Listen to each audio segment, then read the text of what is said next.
তুরস্ক দখল করবে ইসরায়েল, বললেন এরদোগান। প্রায় 11,000 বাংলাদেশিকে ফেরত পাঠাবে যুক্তরাজ্য। ভারতে 2 ব্র্যান্ডের মশলা নিষিদ্ধ করল নেপাল। লেবাননে ইসরায়েলের হামলায় 3 জন নিহত হয়েছেন। আসসালামু আলাইকুম। এতক্ষণ শুনছিলেন সংবাদ শিরোনাম, এখন বিস্তারিত। হামাস যোদ্ধারা শুধু ফিলিস্তিনকেই নয় বরং তুরস্ককেও রক্ষা করছে, এমন এক বিস্ফোরক মন্তব্য করেছেন তুর্কি president Recep Tayyip Erdogan.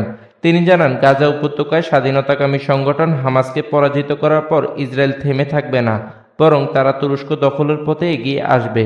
The Times of ইসরায়েলের এক প্রতিবেদনে বলা হয়, বুধবার তুরস্কের রাজধানী আঙ্কারায় সংসদীয় দলের সঙ্গে বৈঠকে এমন আশঙ্কা ব্যক্ত করেন তুর্কি প্রেসিডেন্ট। এরদোগান জানান, ইসরায়েল শুধু গাজা বিজয়ী হয়ে থেমে যাবে এমনটা মনে করা যাবে না। যদি এখনই ইসরায়েলকে থামানো না যায় তবে তারা আজ অথবা কাল আনাতোলিয়ার দিকে অগ্রসর হবে। তিনি জানান, তুরস্ক সবসময় হামাসের পাশে থাকবে। গাজার স্বাধীনতাকামী এই সংগঠনটি তাদের মাতৃভূমি স্বাধীনতার জন্য লড়াই করছে এবং একই সাথে আনাতোলিয়াকে রক্ষা করছে। আনাতোলিয়া বলতে মূলত বৃহত্তর তুর্কি উপত্যকাকে বোঝাতে চেয়েছেন তুরস্কের প্রেসিডেন্ট। আনাতোলিয়া পশ্চিম এশিয়ার একটি উপদ্বীপ। তুরস্কের বেশিরভাগ অংশ এই উপদ্বীপে গঠিত। আনাতোলিয়াকে ইংরেজিতে এশিয়ার মাইনর নামে ডাকা হয়।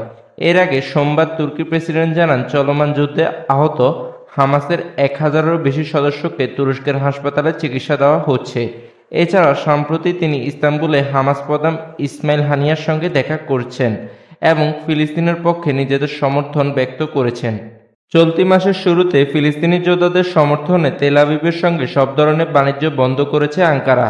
শুধু তাই নয়, তুরস্ক আর ইসরায়েলের সঙ্গে নিবিড় বাণিজ্যিক সম্পর্ক বজায় রাখছে না বলেও জানান তুর্কি প্রেসিডেন্ট। এমনকি এ ধরনের সম্ভাবনার বিষয়টি বন্ধ হয়ে গেছে বলে মন্তব্য করেন এরদোগান। গেল মাসে হামাস যোদ্ধাদের তুর্কি স্বাধীনতা যোদ্ধাদের সঙ্গে তুলনা করেন প্রেসিডেন্ট এরদোগান। এতে তুর্কি প্রেসিডেন্ট বেশ প্রশংসা করে যোদ্ধা সংগঠনটি। এক বিবৃতিতে তারা জানায়, ইসরায়েলের দখলদারত্ব বিপক্ষে এরদোগানের সাহসী বক্তব্য ও ভ্রাতৃপ্রতিম অবস্থান ফিলিস্তিনের মানুষ মনে রাখবে। ফিলিস্তিনের জনগণ তার কথা কখনো ভুলবে না। দীর্ঘ দখলদারত্ব আর পশ্চিম তীরে নিরীহ ফিলিস্তিনিদের উচ্ছেদের প্রতিবাদে গেল বছরের 7 অক্টোবর ইসরায়েলের নজিরবিহীন সামরিক অভিযান চালায় হামাস যোদ্ধারা। এরপরই গাজায় নির্বিচারে বিমান হামলা ও স্থল হামলা শুরু করছে ইসরায়েল। এতে নিহত হয়েছেন 40,000-এর বেশি ফিলিস্তিনি, আহত হয়েছেন 70,000-এর বেশি মানুষ। যুক্তরাজ্য ও বাংলাদেশ ফাস্ট ট্র্যাক রিটার্ন চুক্তিতে সম্মত হয়েছে। এই চুক্তির আওতায় অ্যাসাইলাম আবেদন প্রত্যাখ্যান হওয়া বাংলাদেশি নাগরিকদের বাংলাদেশ ফেরত পাঠানো হবে। বৃহস্পতিবার 16 মে এক প্রতিবেদনে এই তথ্য জানিয়েছে ব্রিটিশ সংবাদ মাধ্যম দ্য টেলিগ্রাফ। গত বছর প্রায় 11,000 বাংলাদেশি ভিসা নিয়ে ব্রিটেনে প্রবেশ করেছেন এবং শুধু স্থায়ীভাবে থাকার জন্য 12 মাসের মধ্যে আশ্রয়ের দাবি জমা দিয়েছেন। প্রতিবেদনে বলা হয়, অভিবাসীরা গত বছরের মার্চ থেকে আন্তর্জাতিক শিক্ষার্থী, কর্মী বা ভিজিটর ভিসায় ব্রিটেনে এসে রাজনৈতিক আশ্রয় দাবি করছেন। ব্রিটেনের প্রবেশের পেছনে দরজা হিসেবে কাজে লাগানোর প্রয়াসে এসব ভিসা ব্যবহার করছেন তারা। তবে দেশটিতে বাংলাদেশিদের প্রাথমিক আশ্রয় আবেদনের মাত্র 5%ই সফল হয়েছে। এবার যুক্তরাজ্যের অবৈধ অভিবাসন বিষয়ক মন্ত্রী মাইকেল টমলিনসন বাংলাদেশের সঙ্গে একটি ফাস্ট ট্র্যাক রিটার্ন চুক্তিতে স্বাক্ষর করেছেন। এর ফলে শুধু ব্যর্থ আশ্রয় প্রার্থী নয়, পাশাপাশি বিদেশি নাগরিকদের মধ্যে যারা অপরাধী এবং যেসব ব্যক্তি ভিসা নিয়ে ব্রিটেনে প্রবেশের পর বাড়তি সময় অতিবাহিত করছেন তাদেরও দেশে পাঠানোর কাজ সহজ হবে। এছাড়া রিটার্ন চুক্তির ফলে বাধ্যতামূলক কোনো সাক্ষাৎকার ছাড়াই অভিযুক্তদের দেশে ফেরত পাঠানো সম্ভব, কারণ এটা অবৈধ অভিবাসীদের দেশ থেকে ফেরত পাঠানোর জন্য সহায়ক প্রমাণ রয়েছে। চলতি সপ্তাহে লন্ডনের স্বরাষ্ট্র বিষয়ক প্রথম জোট ইউএকে বাংলাদেশ ওয়ার্কিং গ্রুপ উভয় পক্ষ রিটার্ন চুক্তিতে সম্মত হয়েছে। উভয় দেশ তাদের মধ্যকার অংশীদারত্বের পাশাপাশি অর্থনৈতিক, সাংস্কৃতিক ও সামাজিক বিষয় সহযোগিতা আরও জোরদার করতে প্রতিশ্রুতিবদ্ধ হওয়ার কথা জানায়।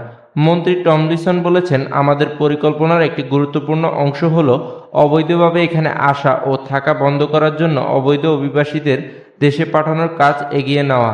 বাংলাদেশ যুক্তরাজ্যের মূল্যবান অংশীদার এবং আমরা এই ইস্যুর পাশাপাশি অন্য বিভিন্ন বিষয়ে আমাদের সম্পর্ক জোরদার করছি। তিনি আরও বলেন, এই ধরনের চুক্তিগুলো অবৈধ অভিবাসনের উপর উল্লেখযোগ্য প্রভাব ফেলবে। বৈশ্বিক সমস্যাগুলো বৈশ্বিক সমাধান প্রয়োজন। ভারতের এমডিএইচ ও এভারেস্টের মশলা আমদানি বিক্রি ব্যবহারের উপর নিষেধাজ্ঞা জারি করেছে নেপাল। নেপালের খাদ্য প্রযুক্তি ও মান নিয়ন্ত্রণ বিভাগ এই নিষেধাজ্ঞা দিয়েছে বলে দেশটির এক কর্মকর্তা ভারতীয় বার্তা সংস্থা এনআই নিশ্চিত করেছেন। তিনি আরও বলেছেন, ভারতের এই দুই ব্র্যান্ডের মশলায় ইথিনাল অক্সাইডের মাত্রা যাচাইয়ের পরীক্ষা নিরীক্ষা শুরু করেছে নেপালি কর্তৃপক্ষ। এনডিএইচ ও এভারেস্ট মশলায় উচ্চমাত্রায় ইথিনাল অক্সাইডের উপস্থিতি শনাক্তের খবর সামনে আসার প্রেক্ষাপটে এই পদক্ষেপ নিল নেপাল। নেপালের খাদ্য প্রযুক্তি ও মান নিয়ন্ত্রণ বিভাগের মুখপাত্র মোহন কৃষ্ণ মহাজন বলেন, তার দেশে এমডিএইচ ও এভারেস্ট ব্র্যান্ডের মশলা আমদানি নিষিদ্ধ করা হয়েছে। এই দুই ব্র্যান্ডের মশলায় ক্ষতিকর রাসায়নিক পাওয়ার খবরের পর তারা এমন পদক্ষেপ নিয়েছেন। তারা এক সপ্তাহ আগেই এই মশলা আমদানির উপর নিষেধাজ্ঞা জারি করেন। তারা বাজারেও এই মশলা বিক্রি নিষিদ্ধ করেছেন। মোহন কৃষ্ণ আরও বলেন, এই দুই ব্র্যান্ডের মশলায় রাসায়নিক উপস্থিতির বিষয়ে পরীক্ষা চলছে। পরীক্ষার চূড়ান্ত প্রতিবেদন না আসা পর্যন্ত নিষেধাজ্ঞা বহাল থাকবে। হংকং ও সিঙ্গাপুর ইতিমধ্যে এই মশলা নিষিদ্ধ করেছে। দেশ দুটির এমন পদক্ষেপের পর তারা ব্যবস্থা নিলেন। বার্তা সংস্থা রয়টার্সের এক প্রতিবেদনে বলা হয়, ইথিনাল অক্সাইড মানবদেহের জন্য অস্বাস্থ্যকর। এটি দীর্ঘদিন শরীরে গেলে ক্যান্সারের ঝুঁকি তৈরি হয়। ভারতীয় প্রতিষ্ঠান দুটি তৈরি মশলা ভারতসহ বিশ্বজুড়ে বেশ জনপ্রিয়। ভারত বিশ্বের বৃহত্তম মশলা প্রস্তুতকারক দেশ।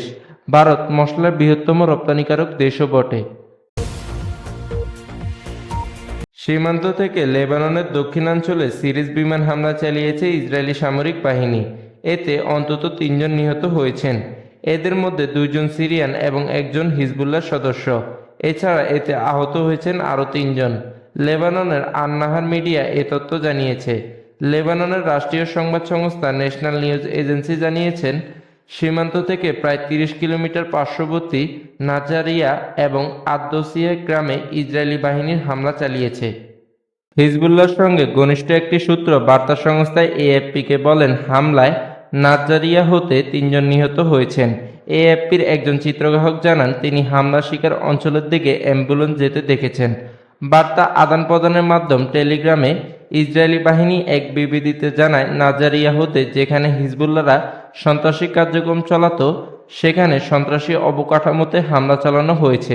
তবে ইসরায়েলি বাহিনী তাদের হামলায় কী পরিমাণ হতাহত হয়েছে তা উল্লেখ করেনি।